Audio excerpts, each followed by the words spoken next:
तो बेटा last class में फोटो इलेक्ट्रिक इफेक्ट में हमने 2 इफेक्ट पढ़ लिया था ना, और कट ऑफ पोटेंशियल का कॉन्सेप्ट भी सीखा।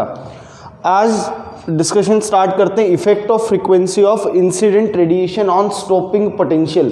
हमने ये तो देख लिया था कि अगर मैं इंटेंसिटी को चाहे बढ़ाऊं चाहे घटाऊं, उसका स्टॉपिंग पोटेंशियल पे कोई फर्क नहीं पड़ रहा था, स्टॉपिंग पोटेंशियल सेम ही रह रहा था।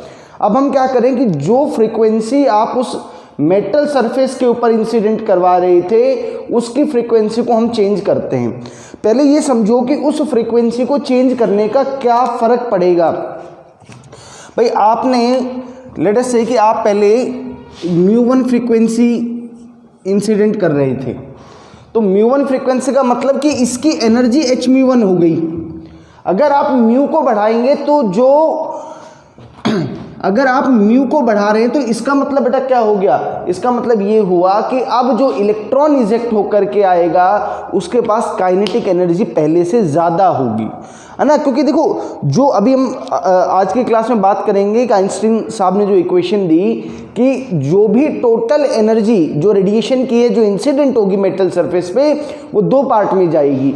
एक पार्ट तो उसके वर्क फंक्शन को ओवरकम करने के लिए, और फिर जो बची हुई एनर्जी है वो सारी की सारी एनर्जी उसकी काइनेटिक में जाएगी।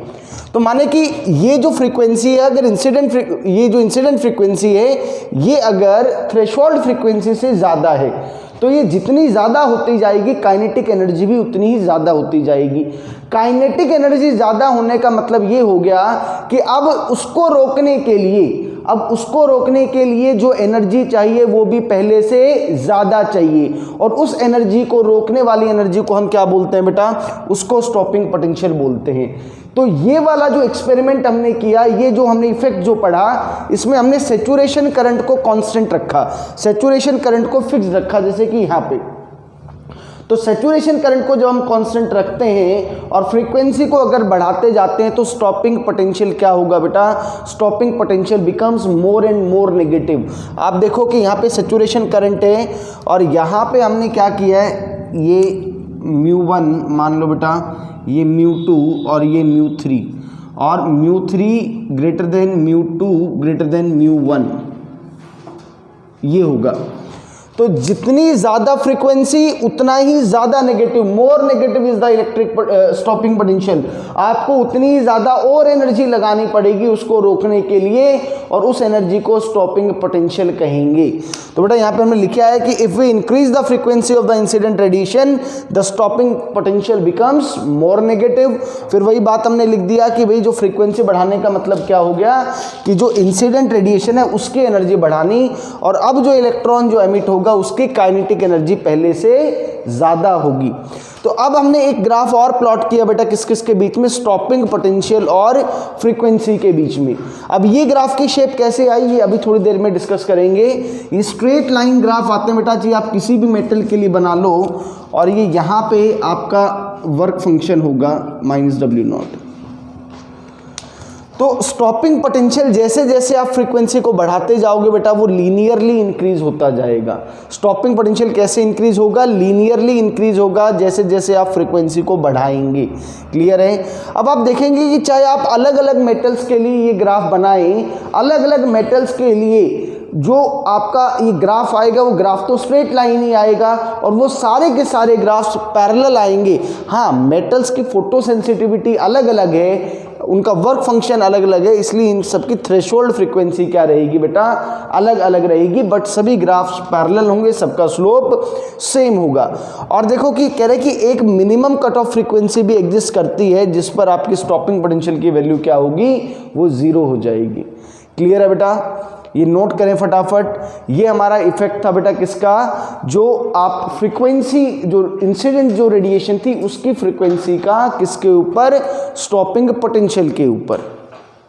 नोट करो बेटा जल्दी से।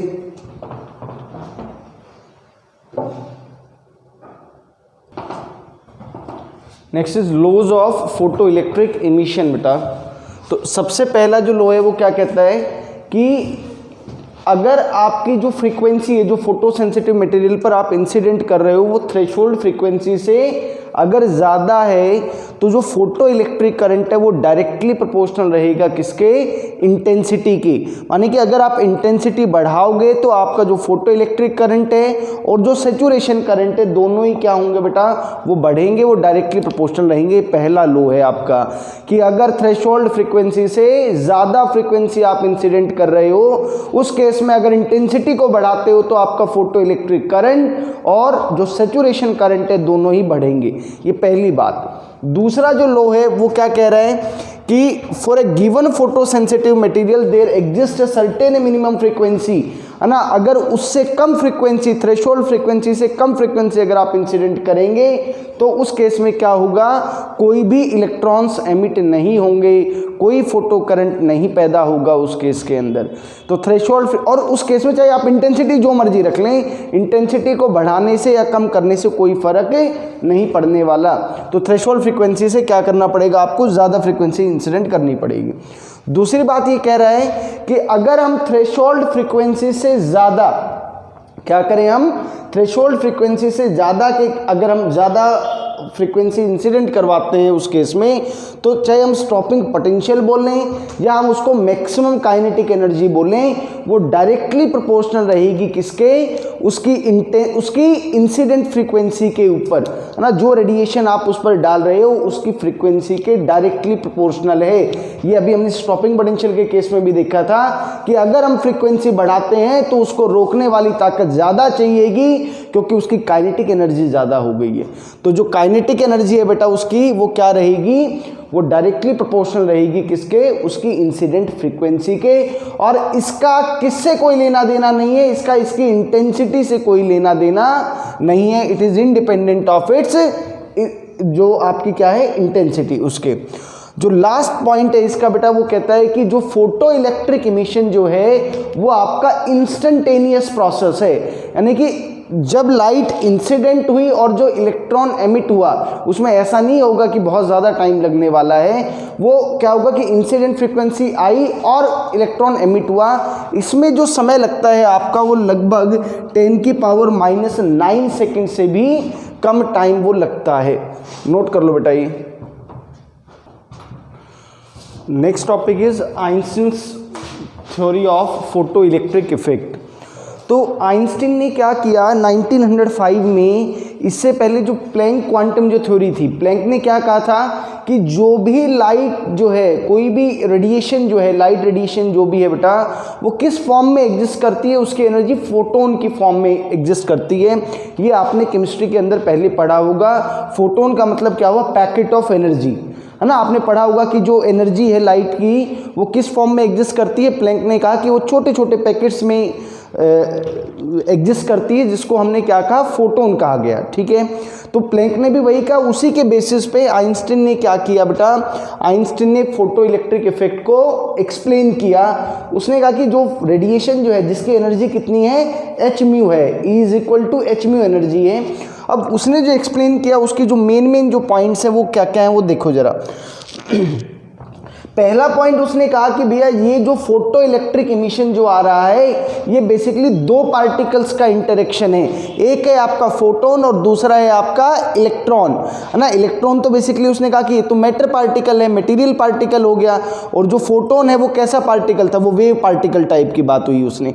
तो कहा कि ये जो फोटो इलेक्ट्रिक इमिशन है ये दो लोगों का इंटरेक्शन है। एक आपका फोटोन होगा बेटा और दूसरा आपका क्या होगा, दूसरा आपका इलेक्ट्रॉन होगा। और वो इलेक्ट्रॉन कहाँ एग्जिस्ट करेगा, वो जो आपका फोटो सेंसिटिव मेटल है उस पे एग्जिस्ट करेगा। ये पहली बात उसकी थी। दूसरी बात, उसने कॉन्सेप्ट ऑफ वर्क फंक्शन को बताया। उसने कहा कि भैया किसी भी इलेक्ट्रॉन को निकालने के लिए भाई जो मेटल एटम के साथ है उसके हाथ रीस्ट्रेनिंग फोर्सेस लगी हुई हैं सरफेस के ऊपर। जो बाकी जो और चार्जेस हैं वो उसको क्या करते हैं, वो उसको टाइटली होल्ड करके रखते हैं। तो आपको एक मिनिमम अमाउंट ऑफ एनर्जी चाहिए होगी उस इलेक्ट्रॉन को वहां से निकालने के लिए, और वो एनर्जी कौन देगा, वो एनर्जी उसको फोटोन प्रोवाइड करेगा। और वो जो मिनिमम एनर्जी है उसको वर्क फंक्शन यहां फिर से बोला गया। उस सरफेस से, मेटल के सरफेस से उस इलेक्ट्रॉन को वहां से निकालने के लिए मिनिमम अमाउंट ऑफ एनर्जी जो आपको चाहिएगी उसको आइंस्टीन ने वर्क फंक्शन यहां पे भी कहा। अगली बात जो इंपॉर्टेंट बात है, उसने कहा कि जो टोटल एनर्जी फोटोन लेकर के जाएगा वो एनर्जी दो पार्ट्स में जाने वाली है। एक पार्ट तो कौन सा होगा, उसका वर्क फंक्शन, यानी कि पहला जो काम होगा वो इलेक्ट्रॉन को निकालना होगा।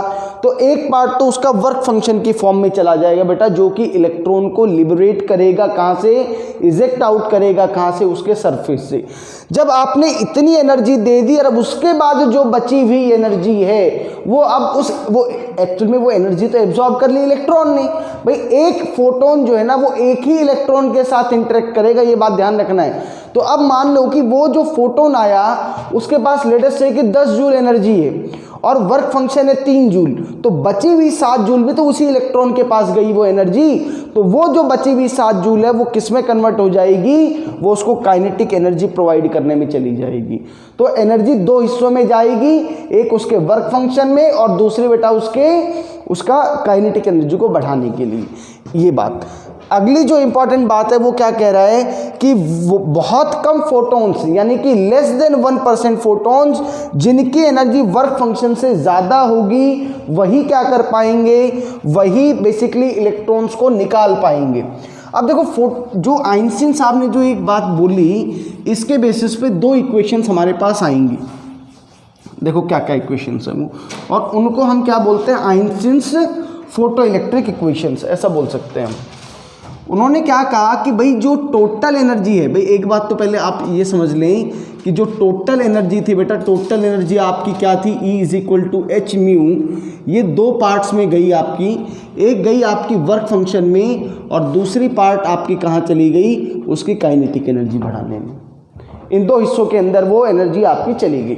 तो अब आप देखो कि आप इसको ऐसे लिख सकते हो ना बेटा, जो एनर्जी h म्यू है ये दो पार्ट्स में जा रही है। एक तो आप इसको क्या लिख दें, वर्क फंक्शन लिख दें, और दूसरा उसका मैक्सिमम काइनेटिक एनर्जी, ऐसे लिख सकते हैं।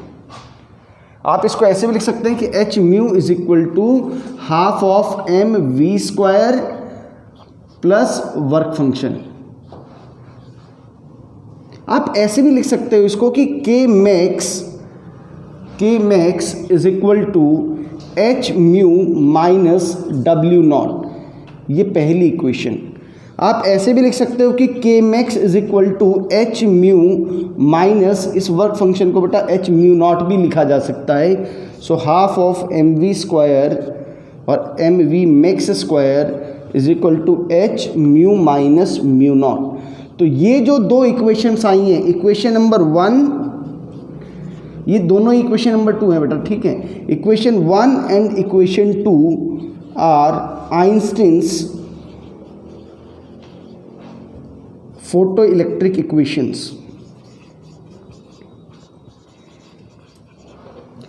ये दोनों जो इक्वेशंस है बड़ी इंपॉर्टेंट इक्वेशंस हैं, इस पे बेस्ड हमें क्वेश्चंस करने हैं। नेक्स्ट क्लास में हम डिस्कस करेंगे कि किस तरीके से जो बाकी जो इफेक्ट्स थे, चाहे वो फ्रीक्वेंसी की बात करें, चाहे इंटेंसिटी की बात करें, चाहे हम थ्रेशोल्ड फ्रीक्वेंसी की बात करें, स्टॉपिंग पोटेंशियल की बात करें, उन सब को इन इक्वेशंस ने और आइंस्टीन की थ्योरी ने किस तरीके से एक्सप्लेन किया वो हम नेक्स्ट क्लास के अंदर डिस्कस करेंगे बेटा। तो ये जो हमने अभी किया आपको बहुत अच्छे से ये चीज़ें याद होनी चाहिए। नेक्स्ट क्लास में क्वेश्चंस भी करने हैं और इसकी कुछ थ्योरेटिकल पार्ट वो भी करना है। Thank you.